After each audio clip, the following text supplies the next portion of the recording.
Destiny 2's Dreaming City is packed with hidden things to find.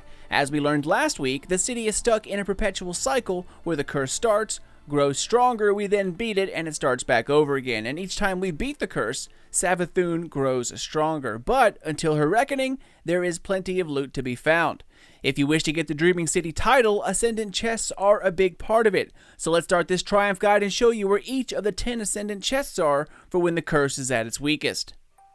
Guardians, what's up ladies and gentlemen of the nation? Sly here, back at it with another Dreaming City walkthrough for you. It is currently October 3rd, and for this week, the curse on the Dreaming City is at its weakest. Next week, it'll be considered in its quote-unquote growing stronger stage, and then finally in 2 weeks' time, it'll be back at full strength when the Shattered Throne will once again open. Each week, 10 Ascendant chests are hidden throughout the Dreaming City, and each week they change position for a total of 3 weeks, then they repeat. This week, up until October 9th, the curse is currently at its weakest. Then from the 9th to the 16th, it'll be in the quote-unquote growing stronger stage, and then finally from the 16th to the 23rd, it'll be at peak strength. Now, if you miss one of these chests, the Triumph resets back to 0, and you're going to have to wait until that specific week to grab those chests again, which usually means 3 weeks' time. This guide will help you get all of them without the need for running around the Dreaming City for hours on end, like I did. So let's jump in and start this bad boy. As always, guys, do not forget your Tink Tank Drank, the Queen's Foil Tincture. That is how you are able to see these platforms and chests to begin with. So starting off with the first area, the Devalian Mist, each area usually has one chest located within the open world, and then another located within a lost sector.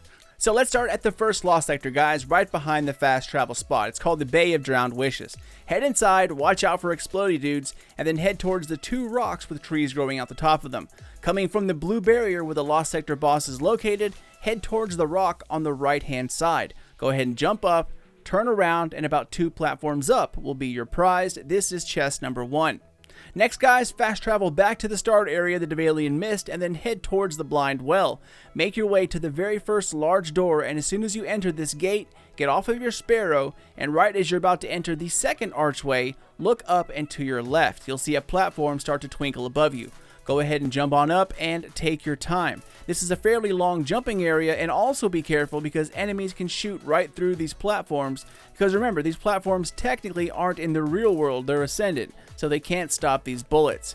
Head to the very top, check out one of the best views in the game. Chest number 2 is located right up here. Alright, so moving on to chest number 3, guys. Hop on down and then head towards the Oracle Engine. Now, if you're coming out of the Blind Well where we just grabbed chest number 2, it is straight in front of you and to your right. Simply follow the path, go through the Crystal Cave, and watch out for the 2 big jumps. For some reason, Bungie wouldn't build a bridge or a Sparrow jump to make things faster, but whatever. So keep heading towards the Oracle, and once you're at the bridge right before entering the Oracle Engine, look to your right. There will be these platforms as well as a dozen more that are always available in this area as shortcuts. Hop on those platforms, make it over to the islands, and then take a left. A little more than halfway up the hill, look for a kind of path cut through the rock that leads to the edge of nowhere, basically. Tiptoe close to the edge, and you should see another bridge start to pop up in front of you. Head to it, follow it down, and once you get to the big one, hang a left and cut through the 2 rocks, and then simply work your way up. It kind of spirals upward from here on out. Chest number 3 is located at the very top, and this one in particular took me forever to find. For some reason, all these platforms in this area do not disappear like the other ones do. All of them except for the chest stay, which is kind of odd. So that's why I overlooked it, because these are always here. Anyway, enough about my problems, on to chest number 4.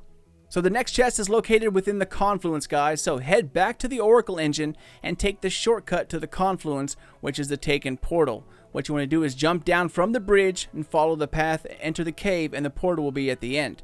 Once you enter the portal, you'll get to the Confluence area. Walk towards the entrance to the Shattered Throne dungeon, but do not go inside. You want to look up and to the left of the entrance. That will be your first platform. Simply jump up and follow it through the arches. This is chest number 4, and even though it's a small jumping puzzle, it's probably one of my favorites just because of the atmosphere. Okay, so hop on down and head to Harbingers Respite. Once you get in this church kind of area, look to your far left hand side. In the corner will be another portal. Go ahead and enter it, and this will take you to the Ahamkara area where you can buy Queen's Foil tinctures. Go ahead and stock up if you need to. After you're done there, take the elevator up and then make your way to the huge statue on the balcony. Start off by using the same platforms as last week's Ascendant challenge, but instead of going towards the statue this time, the platforms will split off and to your left. It's kind of hard to see, so look carefully. And once again, be careful of ads because there are snipers everywhere and they will try to shoot you. Keep making your way up, and of course at the very top of this room, you will find chest number 5. Next, hop on down and take the top exit. Do not go back down through the elevator. Keep following the hallways until you reach Rhea Silvia. Now, as soon as you reach the patrol area, look to your left and you're going to see a couple of ledges. Follow those ledges around the building and work your way to the island. Once you get to the island where one of the statues are, creep your way towards the edge and then you'll see another platform. Once again, work your way up, and of course, the next chest, chest number 6, is located right here. Now, this one is a little tricky to find. If it helps you, make your way to the Awoken Charge statue on the other side by using the chain of islands, of course, on the other side of the map, and see if you can make the large jump across. I simply took this way because it was the way we were coming from and easier to kind of make everything flow together. However, if you start from the other side, work your way from jumping from island to island, I think it'll be an easier way to get there. Okay, so after grabbing chest number 6, guys, go ahead and hop back down to solid ground, and coming out of the area we just came from, stay straight and take a right. Don't go up any stairs or rocks, kind of stay on the bottom area of this map. Stay on the path, work your way towards the crevices on the other side. It'll be underneath the bridges. Jump your way across some gaps, and the lost sector is located back here. Now, once you get inside, work your way through the lost sector and complete it. I cannot say 100%, at least for this chest, but some Ascendant chests, especially in week 3 when the curse is at its strongest, platforms will not appear until you beat the lost sector, so it's best to go in and beat it just to be sure. Now, once you make it to the end where you're standing on some kind of balcony or lookout point, the first platform is going to be directly in front of your face. It's simply a few easy jumps from there. Alright, so jump on up, and that was chest number 7, guys. On to the final 3, which are incredibly easy to find. So first, head to where Petra Venge is located for this week, the area called the Strand.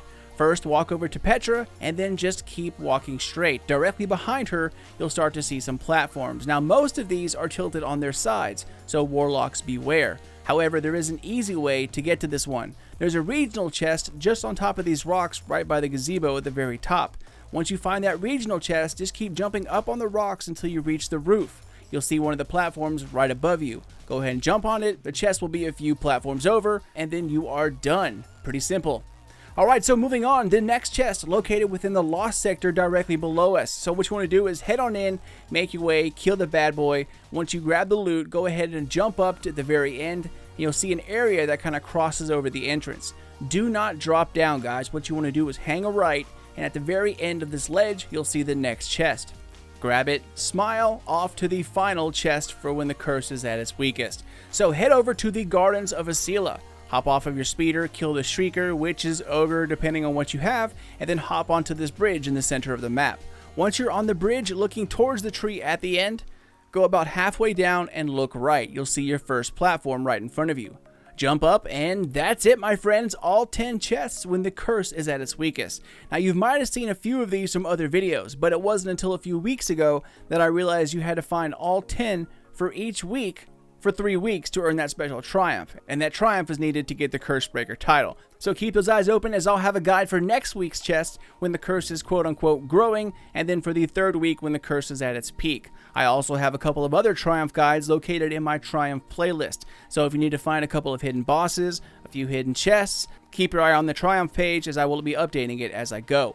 But for now, that is it, my friends. Once again, thank you all so much for watching and for supporting Slynation. I've been playing catch-up non-stop since the hurricanes landed in North Carolina, and I am still plenty behind with tons of videos only like halfway complete and still in editing. So expect lots more coming out here soon, even though most of them are a little late.